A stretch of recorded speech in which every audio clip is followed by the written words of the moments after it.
Thank you everyone for tuning in. We just want to give a heads up that we talk about some difficult topics in this episode, such as death and suicide. If you or anyone you know is in crisis, please call or text 988. They are there for you 24 hours a day. Hello friends, bienvenidos. My name is Jen, also known as Jen Colotero on social media, your local witchy friend and intuitive guide through the occult. As always, my lovely husband and co-host is David, aka Premier Pulls on social media. Hey everyone, thank you so much for joining us today.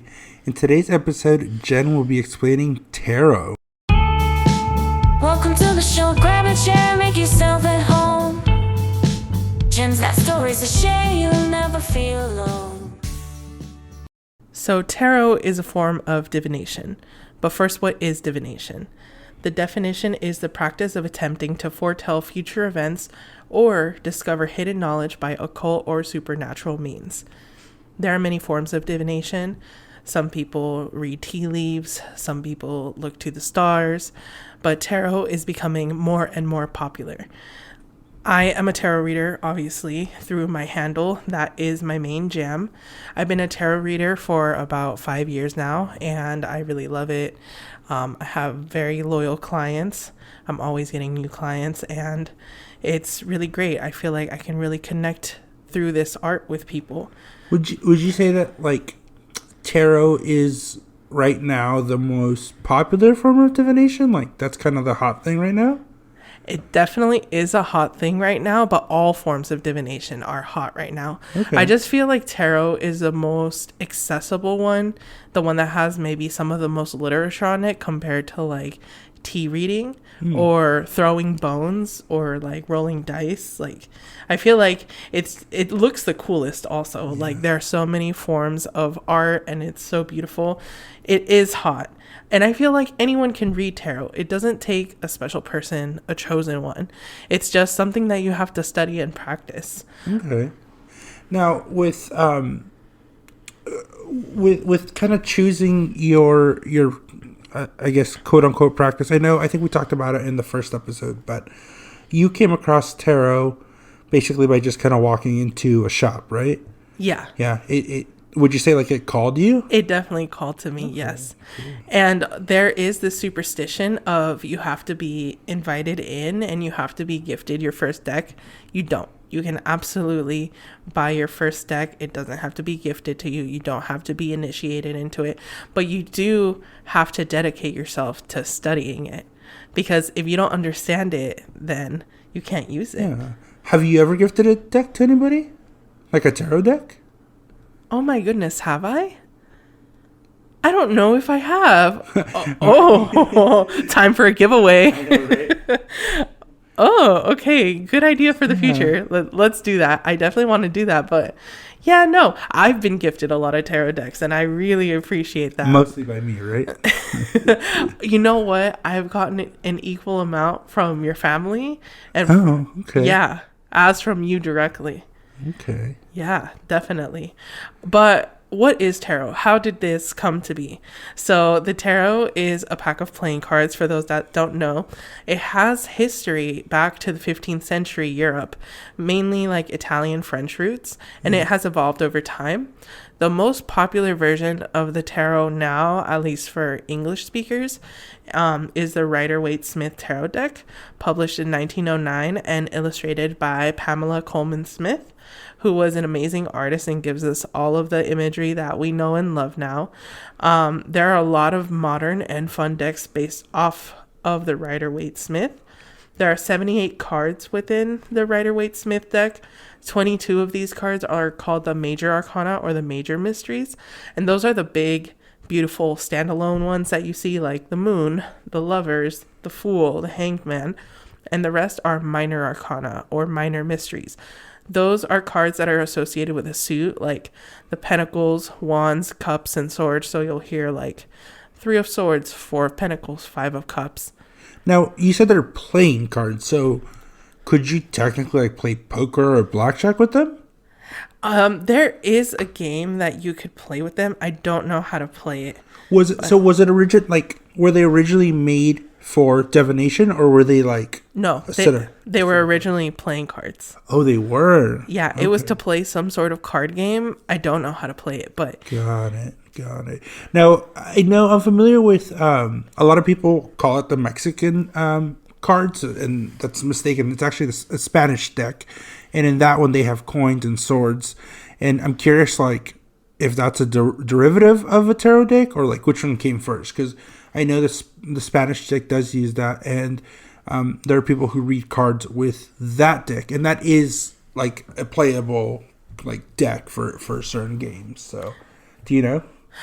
I would just assume, because they're both from Europe, that they probably come from like the same source, but Got it. I don't know. Don't quote me on that. This is just me putting two and two Well, I together. guess a regular deck of cards would probably also be from Europe, right? Because it has a king, jacks, and hearts. I wonder, like, if there's like a parent deck, and then they all kind of went off it, or because there's similarities, right? Yeah, definitely. I wish I researched this earlier. That's a great question. We'll have to come back to you on that. But you can also fortune tell or try to do some divination with a regular solitaire deck. Oh, okay. Really, anything that you can think of that you give significance and importance, like a roadmap or like a compass of some sort, you could do divination. You could do divination with Pokemon cards. Okay, so it's like a vessel. Yes, it is. Yeah. Yeah, it's your compass. So if you're trying to find north, it'll tell you where north is, but only you know what's north. Got it. So are you trying to get to the next gas station? Are you trying to get to your friend's house? North is north, but you give meaning to what north is and where you're trying to go. It's the same thing with the tarot deck. The tarot deck won't explicitly say you're going to get this promotion if you get your shit together. Got it. It's just going to give you some like symbolism to help guide you through what you already know, or if you're getting it read through someone else, maybe like some divine messaging or downloads that people are getting. So I think this is a good spot for me to like bring in my skepticism, right? Like, here we go, David. This is your time. It almost sounds to me a little bit like a Rorschach test, right? Of like, something's put in front of you, and it's your interpretation of like kind of what you see. And it could be like, you know, nonsensical. Like a Rorschach is literally like, you know, ink blots folded in half, and whatever you see should give like an insight into your psyche. Is there a little bit of that where you're kind of interpreting what's in front of you? I would say if you're reading yourself, definitely. It's a great self-reflection tool. I could definitely see that. And there's still validity to that if it helps you learn yourself as a person. But when you're reading other people, or other people are reading you, possibly if they're good at reading people, but I've just had experiences where it's like, how would I know that? I can't explain it. And we'll talk about that. Yeah, we will. Mhm. Okay. So, I know you want to talk about also like there's different types of decks, right? There's like the tarot deck versus the oracle deck. So you can like maybe break that down a little bit. Yeah, so tarot decks, or what we call tarot decks, are usually decks that you can ask pretty much anything to, and it'll have a broad, you know, variety of like answers or way you can read it, versus oracle decks are more specific. You can't ask it everything. For example, I love my self-care oracle deck. So I love to ask it, what should I do for self-care today? But I can't necessarily ask it, how can I grow in my career? And then I pull out bubble bath, right? What? Maybe. But yeah, oracle decks are more specific to the theme. So my top 3 are an affirmation deck, a self-care deck, and then a shadow work deck, which is basically like some hard truths about what you need to do. Okay. Now, I don't actually remember what I've gifted you. I feel like anytime I've gifted you a deck, I'll just kind of go into the store, look around, see if I like any of the artwork. But do you remember... I think I gave you a bird deck. Yes. Was that an oracle or was that a tarot deck? No, that was a tarot deck. You gave me a beautiful raven deck that I will post pictures of very soon. But it has the same suits, like the 4 of Swords, but it also has birds in the imagery. It's derived from like the standard Rider-Waite tarot deck, but the art is more focused on ravens and birds. And we'll talk about it another time. I love birds. I have a spiritual association with them. Yeah. But that's what that is. Like, you'll see like Hello Kitty decks, King of the Hill decks. They're all just like different You're art talking forms. my language now. Yes, David is a really, really big King of the Hill fan. Please send us your King of the Hill memes. But it's just, cool, beautiful artwork, but in the same like layout, basically. Cool. Well, since tarot is kind of your thing, I think that's one of the things I've maybe listened to you more closely about. While I enjoy you talking about the planets and the moon and different things, I think tarot is one of the few areas where I obviously wouldn't say I'm an expert, but I feel like I have more vested knowledge in because of you. One of the things that I really like that you've mentioned before is, according to you, personal conversations we've had, tarot decks kind of have their own like attitude or their own little like, I would say like soul maybe, where they kind of do what they want to do, and it's your responsibility as a practitioner to work with the tarot as opposed to have the tarot do exactly what you want it to do. Is that correct?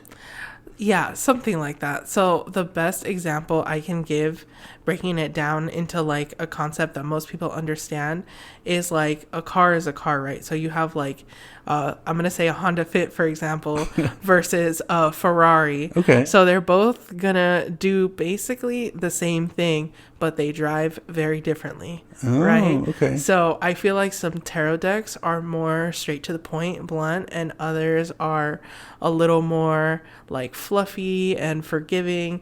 So I don't really know how to explain it other than it's almost like getting a different type of car, and you have to learn how it drives. What? Okay, two-part question here. First one, what is the Ferrari of tarot decks? Because now I got to know.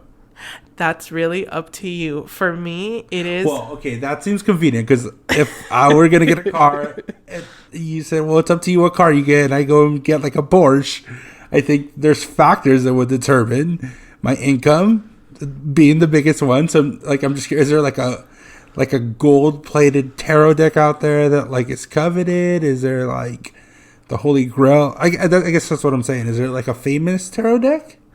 Yeah, the most famous I would say is like the Rider-Waite-Smith, but I would say it comes down more to quality. I was gifted one deck where the paper was just so like flimsy, I couldn't even shuffle it. Okay. So I would say they're really beautiful decks made out of better material, and then it's easier for you to shuffle. There are some that are like not like gold plated to where it's like hard, because then that wouldn't make any sense, but like they're gold, they're flashy, they're beautiful, right? But it's really up to you which one you find like most drivable, so I guess. Like in Harry Potter, when like the different brooms are better, what is it, like the Nimbus 3000 over the like Fireball, like kind of like that? I don't remember that scene in Harry Potter, but ultimately it's whichever one you bond with. This might be a better analogy because you like cooking. You are a fantastic cook. So for me personally, my best tarot deck is the most seasoned one. So okay. Imagine like a cast iron skillet. You have to season it and use it and use it. And the more you use it, the better it is. That's how I feel my tarot deck is. But not all tarot readers are like that. Some of them love variety. I don't. I like to work with the same one. I have some other ones that I use few and far between for special occasion. But like my workhorse is my first OG Rider-Waite-Smith deck. Okay. And my other question, well, now I thought of another question, but another question I had is, what is the preparation process for a tarot? I'm assuming you don't just like crack it and just shuffle it once and start going. Like you have to like, well, you mentioned seasoning. Do you have to like bless it, prepare it, protect it? Like what's the process? Because I know like I collect Pokemon cards, right? So for me, like if I open some Pokemon cards, like I always have sleeves next to me in case I get like a really valuable card. I'm ready to like sleeve it up and protect it. So what's the process for like a brand new tarot deck? Yeah, so everyone's going to do things a little bit different, but what I like to do and what I like to recommend is first a smoke cleanse, either with like Palo Santo or, if you have some dried special herbs or incense. What about special herbs? Will that give it like a little twist, little tang?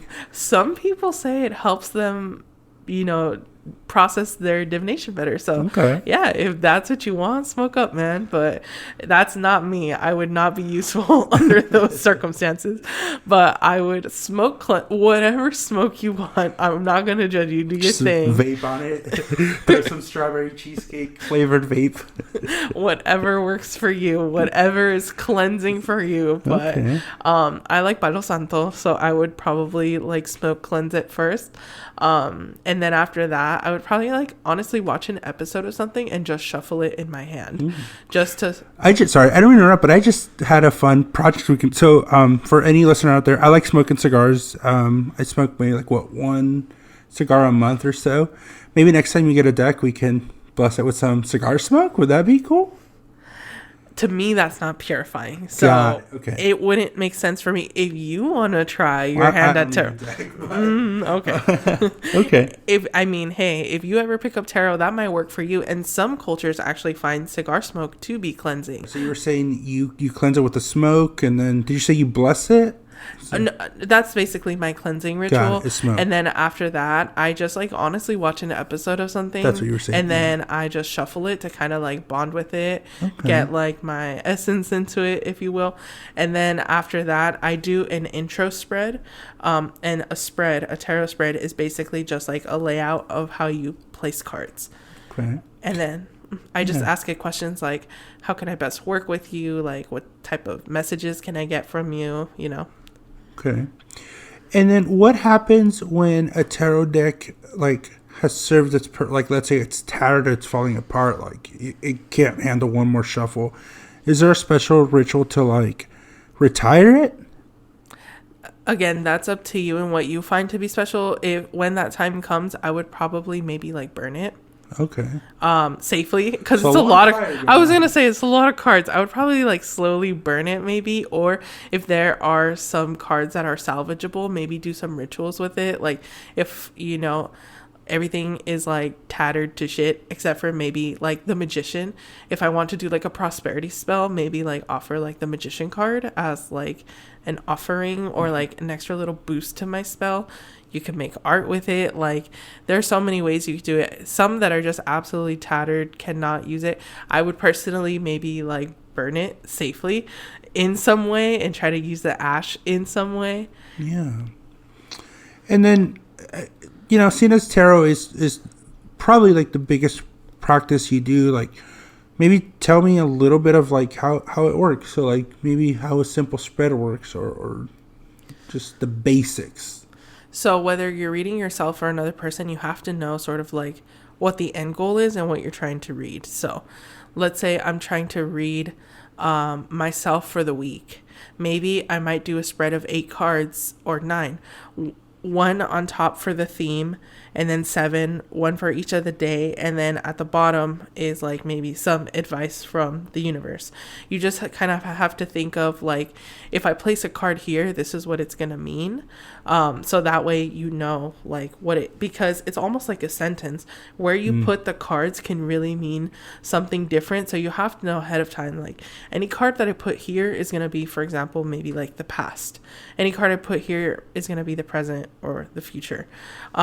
When I read other people, I shuffle it as many times as I feel is right. And if I don't know what is right, I might go off of if they tell me they've been seeing repeating numbers. If someone's like, I've been seeing 333, I might shuffle it 3 times.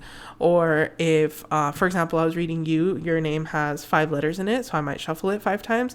But that's me trying to like connect to you. That's just my personal, like how I tap into and connect with people. Okay, cool. Yeah, I mean, I've seen it done a few times through you. I've asked for readings. Just the reason I've asked is because like I know people like pay for readings, and I'm like, oh, I get this for free. So that's kind of like my little flex on it. But I don't think we've ever done like a serious read with me. Maybe one day if I feel up to it, I'll do it. It's just, to me, it's so much more about the entertainment aspect than the seriousness of it. So when I do it, like I don't want to disrespect your art or your practice. So I choose to maybe like not engage as much. And if I do, it'll be something like lighthearted. I think I don't remember last time I asked you, but I think I was like I grabbed your deck and said, like, here, I'm gonna grab the 7th card. Like, what does this mean? And you gave me a good explanation, but again, since it's your realm, I try not to like be disrespectful with it. I really appreciate that. Yeah. But I do want to get into it. You actually have some experience with tarot, like on a personal level. With so I wouldn't say like tarot necessarily, like specifically, but divination through cards is something I have been exposed to. We're kind of just going into the segment of our own personal experience with tarot, and for me, it's my grandma does readings with cards, and it's the deck I was talking to you about, the Spanish cards. And since I was really young, I remember her doing it. And that's kind of also why I asked, like, if there's any special ritual to just, not destroy, but retire your cards, because I've bought her countless decks. She's always getting new decks. But we also play, like, there's fun games that we play with the cards. So, I don't think I've ever shown it maybe the respect it deserves, and like, I've kind of clowned on it before, like, to her. I get along really well with her, so like, it's we mess around, but like, I've never actually got a spread from her. I've seen her do it like thousands of times probably, because she's done it over the years, but I've never had like a personal connection to it. It's just something that's in the background. But again, it's not the tarot deck. So when I saw you were doing tarot, I never really linked it because I thought they were way two different things. But now that we're talking about it, I mean, even the cards themselves, there's a lot of similarities with like the artwork and things like that. But I don't have a personal connection. I think I did ask her one time, not how it works, but like if it's accurate. And I was like, can you ask it anything?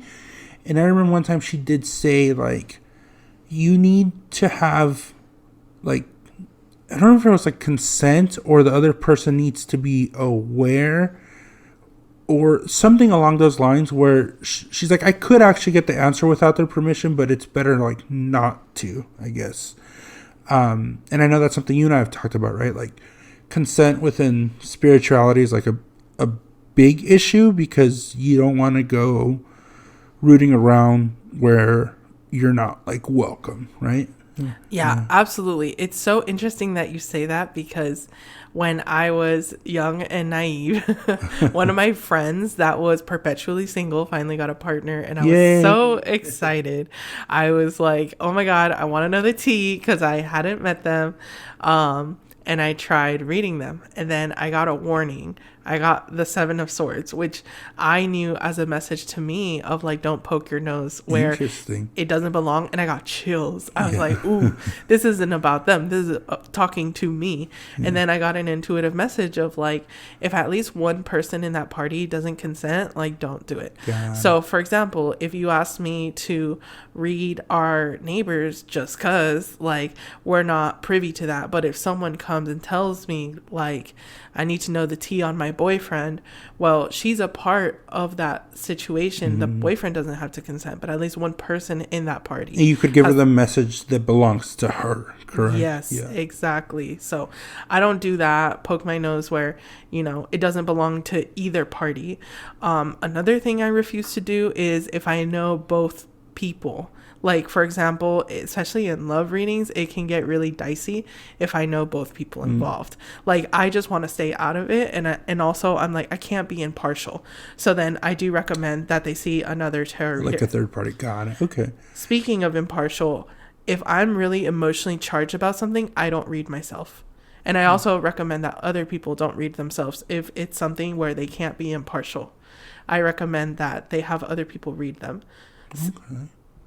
Yeah, no, I mean, that makes sense. I think, with everything, it's important to ensure that, your if you want to call it energy or whatever is correct. But I feel like that's just life in general, right? Like, intention matters, whether it's superstition, whether it's, you want to do something nice for someone. I mean, I've even had situations in my personal life where I think I'm doing something nice for someone, but I haven't actually asked them. I'll maybe just jump the gun and do it, and then maybe maybe that's what I think they wanted, but it's not really what they wanted.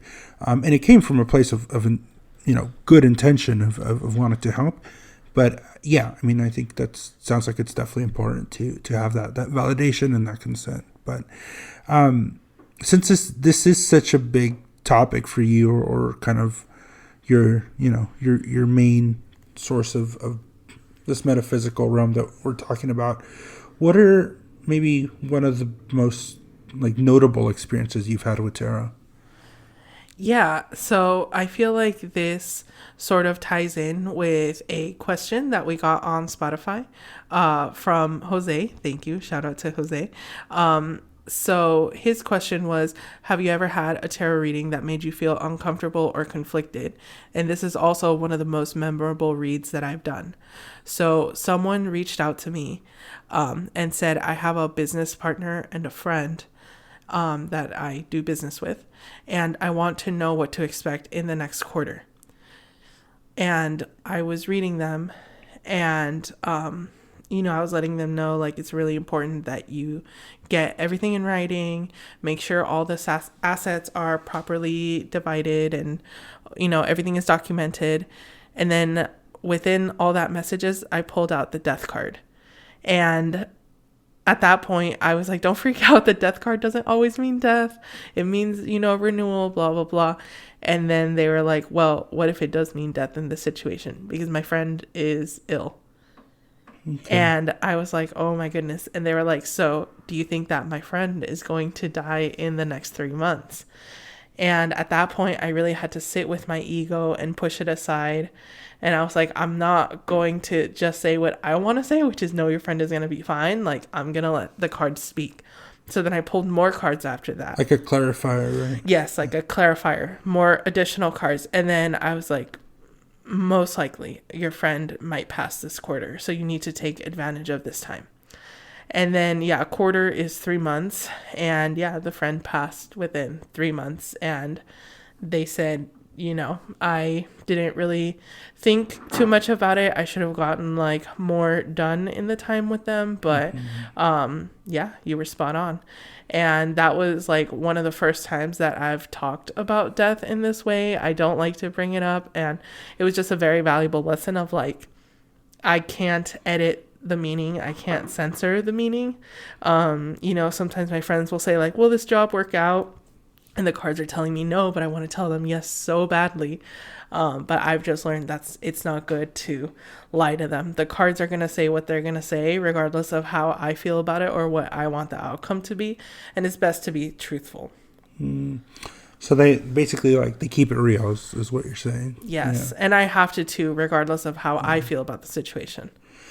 I know there's professions out there like doctors or therapists or people in a profession who have to break bad news to people, and I don't want to say that's in the real realm, but that's based in reality, and that can have some serious consequences to the psyche of the person having to repeatedly give bad news or take those hardships. Have you ever, based on maybe that experience, and I'm sure others with tarot, said wait, this might just be a little too much for a practice? Do you feel any responsibility to continue to possibly burden yourself with these hard things with something like tarot, where I don't want to say it doesn't have real world implications, but it's not something that you have to subject yourself to, correct?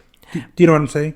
Yeah, there are sometimes situations where I'm I'm not even going to take your money because what you're asking me is way out of my depth, and you need to go see a professional.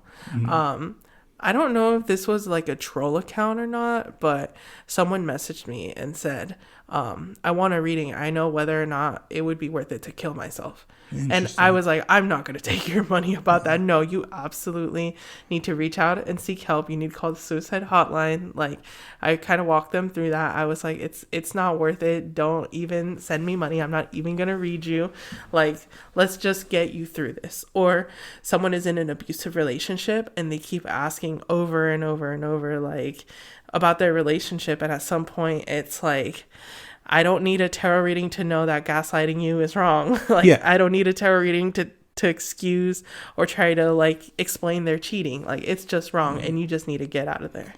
I guess, well, that makes sense. More of my question was like, do you ever feel that the burden, I mean, because, telling somebody that somebody might die and then it happened, I'm sure that was a big eye-opener for you.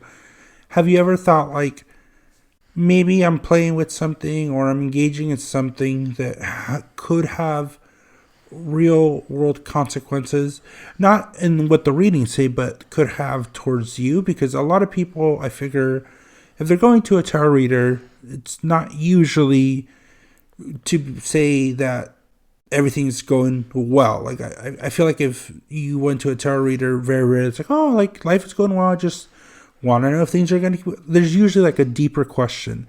I know in therapy, like, you do have to prepare yourself for that and say, I'm talking as a therapist, as a practitioner, like, do I want to experience or continue to carry that trauma? For somebody who's a therapist and enjoys what they do, the answer is yes. Like, not only is that their calling, but that's their livelihood. But with something with like, as a tarot reader, you might absorb some of those same traumas or same issues because these are real life issues that people are coming to you. Like, do you ever feel like maybe I don't need to be putting myself in that position? Maybe I'm just numb to it and burnt out, but I also do something similar for like a day job where sometimes I have to give people bad news. Mm-hmm. So I think I'm just used to being in that role, but I am happy to be a part of the process. And not happy, that's not the right word. I'm honored to be part of the process, that they trust me with their needs and that I can help walk them through this. So I don't know, that might sound weird, but I just genuinely love what I do, whether it's good or bad news. I hate giving bad news. I wish it was all good news. But that's human nature. But I don't take it personally. I don't like absorb it. I do like cleanses after my readings. I ground myself after my readings. I really try to invest in like spiritual self-care. So I try not to absorb any like negative energy from the readings. I don't let it get to me. Yeah. So that's some pretty heavy stuff. Is there any more like lighthearted story or example you've had with a tarot read where, I don't know, maybe somebody asked a question or not funny, but like more on the lighter side? So actually this morning, someone asked me, and this is someone that I don't really know, but they asked me what they should do for self-care and what they need to focus on because every part of their life feels kind of stretched thin. And so in the tarot deck, I pulled the Lovers. And then in the self-care deck, I pulled sex as self-care. Okay. And I know nothing about them. So I was like, are you seeing somebody? And they said yes. And then I was like, have you been contemplating like, doing the mattress mambo? And they were like, I've been wanting to, but I haven't wanted to be like, considered like fast or promiscuous. And I was like, well, you're getting the green light. Go ahead and have fun. And they were like, oh, thank God. This is the validation I needed. I really want to connect with this person. So their partner should be thanking you. Yes, absolutely. So yeah, it's really fun to do something like that. Like, I don't know, just the single people, I'm like, oh my gosh, you guys are so funny. I haven't, we've been married and together for like 8 years, and so it's nice to see young love and just like reassuring people that they're on the right track and they can love with arms wide open. Those are some of my favorite readings. Okay, Creed. No, but that's awesome. Yeah, it's always good to give the the good news. And have you, I guess, lastly on the examples, and I'm sure you have, and like, what's your answer to this? You kind of touched on it a little bit, but for clarification, like, are those? Have you ever had those clients, or have you ever interacted with anybody who's like, all right, what's my tarot like reading for the lotto numbers next week? I've tried to do that because I've been like, girl, I'm broke. Help me out. So you've done it for yourself. Got it. Yeah, epic fail. It does not work that way. It's just like, I don't know. I know like finances are about you, but like I don't even know how to explain it. Just like it's not going to work that way. Yeah. Okay. Cool. So we have about 10 minutes left. This is the time where we take listener questions, which is really exciting because we didn't get too many. We got 2 and you already covered 1. But we had a 2 questions submitted, which is great. I don't know. I thought that was really exciting. I was looking forward to doing this episode because I was like, finally, we have a little community engagement, which is great. And we'll talk a little bit more about how to submit your questions. But yeah, we have 2, and it looks like these are for you. You already answered the first one, but I'm just going to repeat what the question was. We've already answered it, but this was from Jose on Spotify. Jose, thank you so much for submitting your question. And it was, have you ever had a tarot reading that made you feel uncomfortable or conflicted? And I think, we went over a really, really good example. So I'll go ahead and read the next question, and then you can answer it. This is from Tommy over at Instagram. Their handle is Bunnies Are Gay on Instagram. So that sounds like a fun handle. You can go check that out. But their question is there a general rule you use when you get upside down cards? So it looks like Tommy's getting to like the technicalities of it all. Yes, definitely. So generally upside down is the opposite of right side up. Clearly. So for example, with the magician, if the magician right side up is that, whatever you put your mind to, you're going to succeed in it. The opposite is that this plan you have is not going to work out and you might need to change your tactic. So, yeah, generally upside down cards are opposites. However, there are some people that read tarot that refuse to read upside down cards. They feel like they get enough information from everything right side up. That's cool, but I like the upside down and right side up because it just gives like double the meanings to the cards. There are 78 cards, so instead of 78 meanings, you get 156, and I just feel like that's a lot more fun. So if there's somebody who doesn't believe or practice with the upside down, when they pull it upside down, they just turn it right side up? Is that what you're saying? Oh. So one of my beautiful mentors, Aliza Kelly, is like that. She does not read upside down cards, which is great for her, but I like to read them however they fall. Okay, cool. So those are the 2 questions, but I asked you a few questions earlier, but I do have one question about the tarots, and we did touch on it a little bit earlier, but what tarot decks do you have, and then what oracle decks do you have specifically? Oh my goodness, I have quite a few. I'll start with the oracle decks because I remember those the most. And sorry to interrupt, but those oracle decks are also, I've kind of seen them before, and they can be like really fun or self-help. Like you don't even need to like that could make like a good gift for anybody, right? Because it just like has suggestions, correct? Yeah, absolutely. I feel like affirmation cards or like self-care cards are good for anybody. But yeah, I have like I said, the self-care oracle deck, the shadow work oracle deck, an affirmation oracle deck called I Am. So it's like, I am strong, I am open, I am courageous. What's the shadow one? What is that oracle deck? So the shadow work, it's called Dark Mirror. Okay. And basically what it is it shows us the side of ourselves that we don't want to see, that we like stick our head in the sand about. And what are some example cards on that one? For example, one is like addiction. Mm-hmm. So there are things that we don't want to like come and confront ourselves with. Addiction, blinded to pain, rage and chains, like just parts of ourselves that we would rather stay hidden. But sometimes we need to do that shadow work. We need to improve ourselves, and we can't improve ourselves without admitting like what's in the shadows. Got it. Okay. So you had the shadow, the self-care one, and then self-care, is that the same one as the I Am, or is that different? No, it's different. The self-care one will tell you like, cook a meal, have sex, run a bubble bath, sync up with the moon, like a lot of good play music, stuff like that. Okay. So you have 3 oracle decks, correct? No, I'm not even done. Oh, I have I have a few more. Then I have a crystal deck, which is literally like 50 different crystals. And then after that, I have a unicorn deck. Nice. It's like a profane unicorn deck called Rebel Deck, and it just has funny messages like eat your fucking vegetables, or like get your shit together, or like quit whining. So I don't use that all the time because it's not always appropriate, but Yeah. it's really funny.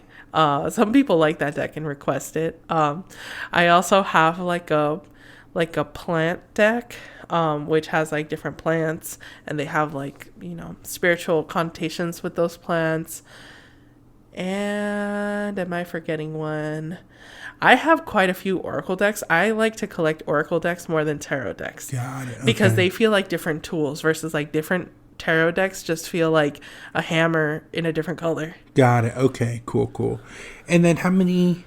Or tell me a little bit about your tarot decks. You have your main one, which we spoke about, right? Yeah. And that's the one you got at the first shop you went to? Yes. Okay. And the one I still work with to this day mainly.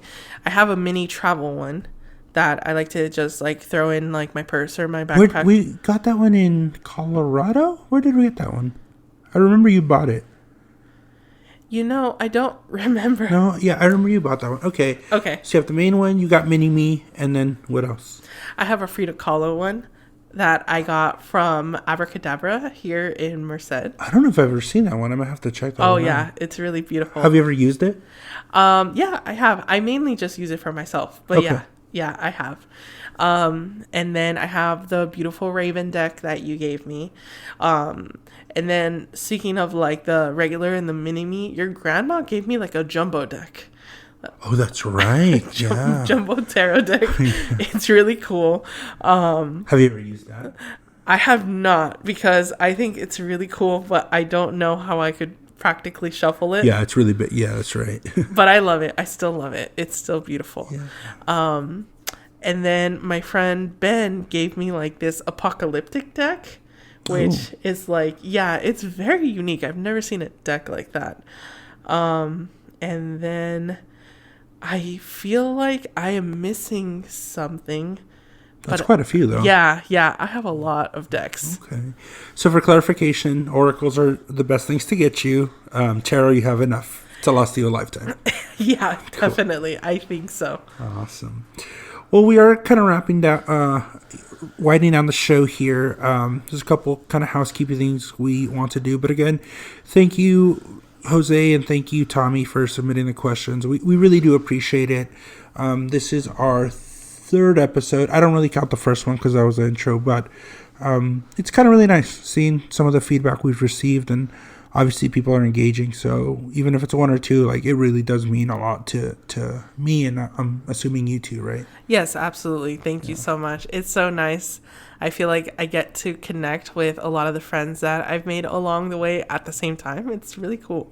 Awesome. And if you're inclined to, we would really appreciate if you share our podcast with anybody who you think might be interested.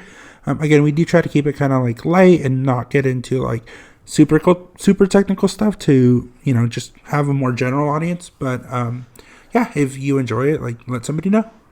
And speaking of giving us a chance, so if you've never had a tarot reading before, or if you just want another one done, from now until Halloween, if you have gotten this far, send me your favorite animal emoji and let me know that you want to redeem a free 3-card reading, and I'll do a free 3-card reading for you. For those people who may ask, what's the monetary value on a 3-card reading? I would say on average it might be like $15. Okay, cool. So there you go, $15 value can be yours for one emoji. Yes, for one emoji. And then if you want to submit a question for next week's episode, next week we're going to talk about astrology. Ooh, that's going to be exciting. Yes, I'm very excited. I have so much to say about your astrology. We'll get into that. Yes, definitely. So if you want to submit any questions for next week's episode of astrology, feel free to submit them on the Spotify respond feature or on my Instagram post, which I will post. If you do submit a question, we would love to give you a shout out. But if you would rather remain anonymous, definitely specify that or DM me, and we can also keep you anonymous as well. So again, my social media is Jen Kahlo Tarot, GenKahloTarot. Or if you would rather get in touch by email, my email is tarotwithgenesis@gmail.com. Perfect. So thank you everybody for listening to us. Thank you so much. We will catch you next time. Blessed be, and signing off. Good night.